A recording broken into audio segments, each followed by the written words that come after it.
Dear viewers, welcome back my React playlist. In this episode, I will discuss how to build form in React. Forms play an essential role in modern web application. They enable users to share information, complete tasks, and provide feedback.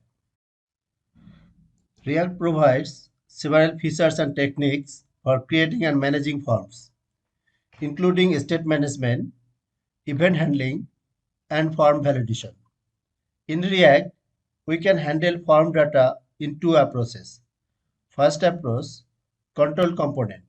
In this approach, form data is handled by React through the use of hooks such as useStateHook. Second approach, uncontrolled component. In this approach, form data is handled by document object model rather than by React.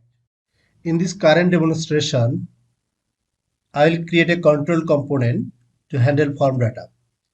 Let's begin by creating new component. Let's create a new file, new customer.js. Inside this JavaScript file, I'll generate a functional component, new customer, by this command rfce. Let's include this new customer component inside the app component here. Import. Let's add this component here.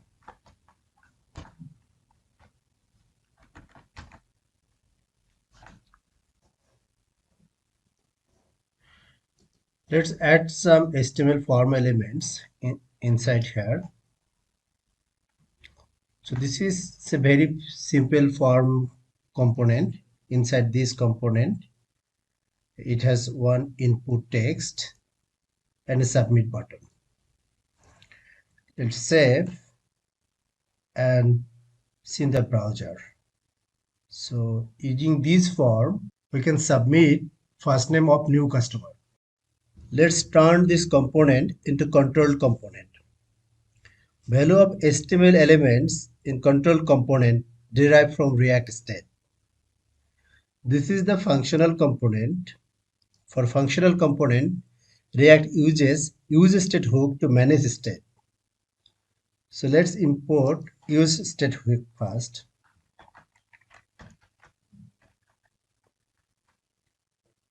Let's define a state using useStateHook. useStateHook returns an array with exactly 2 items. So this is an array and it has 2 items. Let's extract the item from this array. Here, first name is state, first item. And the second item, we can define set first name. Basically, first item of this array is the current state. And the second item of this array is the update method. We can use this method to update the state. Value of the form elements is saved in this state, and any changes made to the value are reflected immediately by calling this method. We can extract these items from this array using array destructuring approach. Let's see. Let's remove this code. Now this is more readable and concise. Value.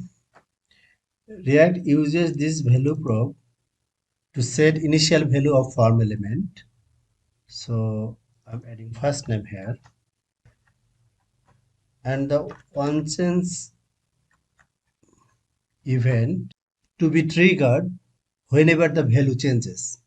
Inside here, adding a arrow function as event handler.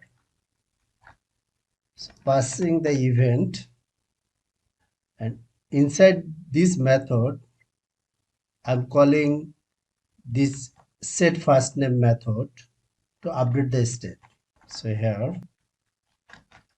even the target that value. So let's print the first name here also. Let's go back to the browser. Here, let's type E. We can see the E here. So as I type first name input field, arrow function update the state with new value by calling set first name method. Let's click the submit button. So it redirects to the default route.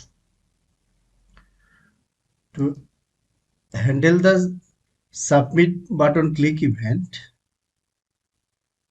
we can add a event of on submit. So inside the on submit event, we can add a event handler method handle submit change. Let's define this method here. Function handle submit change. Change the type of button is submit. When anyone clicks this button, on submit event will be triggered and handle submit change event handler will be executed. So let's add a alert inside this method. Let's save and see in browser here. Let's click the submit button. So here the form submitted with first name Ehasanul. If we need to add another element at this form, we need to manage the state for the new element similar ways. Let's see. Let's add another element. Here, let's copy the first element and paste here. Let's remove this one from here. Change first name to last name. Change the caption. Last name. Here, change the name of the ID of form element and the form element name. So in here, we need to declare a state and set method using the use state Hoque in similar way. So here, I need to declare the last name and it should be set last name. And we can add a last name here. Inside the onChange event, call this set last name method. Okay. And here I'm adding the last name in the alert.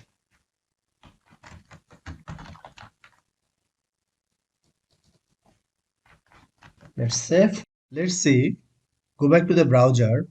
Here we can see the last name. So let's add the first name and the last name is Hoque. Let's click the submit button. Here we can see the both first name and last name in the alert. But this form has still an issue. When I'll click this OK button, default action will be taken.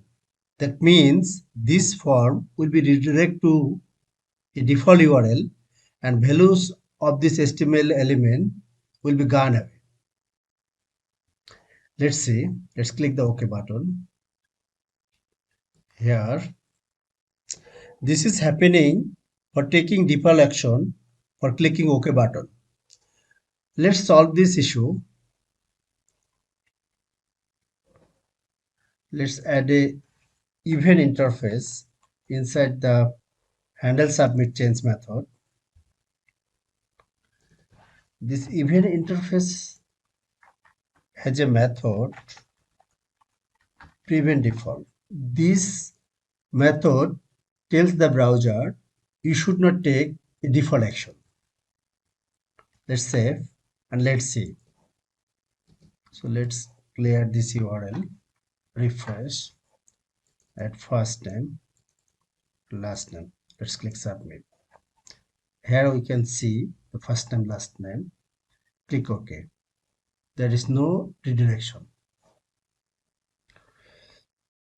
In this form, we have two elements only, but in real application, any form might have lot of elements. So, if element increases, here number of code will be increased. There will be issue for maintaining the code. Now, we have defined state for every element of this form. Rather, we can define state for a form object. Let's see. Okay, here let's define a new state, that is the state for object. I declared this name of the state is form data, and here the method is set form data. Inside this use state hook, I'll define an object, and the property of this object is the first name, and the initial value is empty string, and another property is the last name, and the default value is empty string. Let's remove this code. So here we need to use the form data that first name and form data dot last name. Also, here we need to use the in the value props the form data dot first name and form data dot last name. Inside this onChange event, I'm passing a handle change event handler,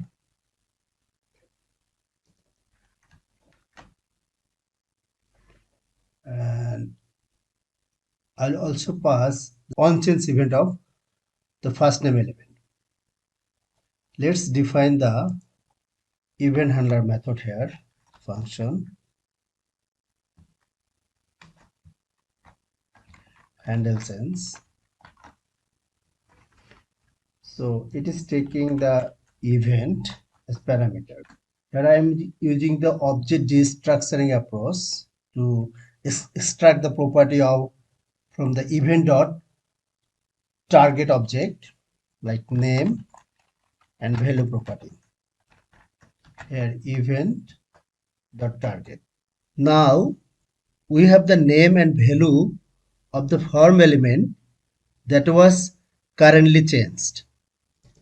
For example, if the value of first name changed, in this case the name will be first name and the value of the first name value. Let's update the form data state. Let's call the set form data method. So inside this set form data, I need to take the previous state.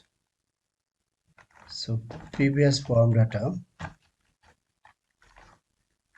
So I need to add an arrow function. Here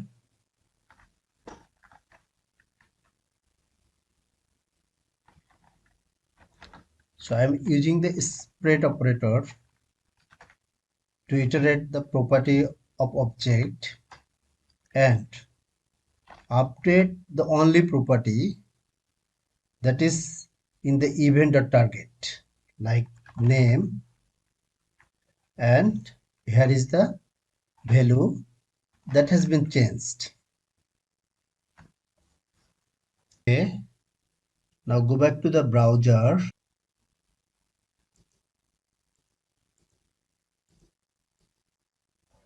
So the similar result.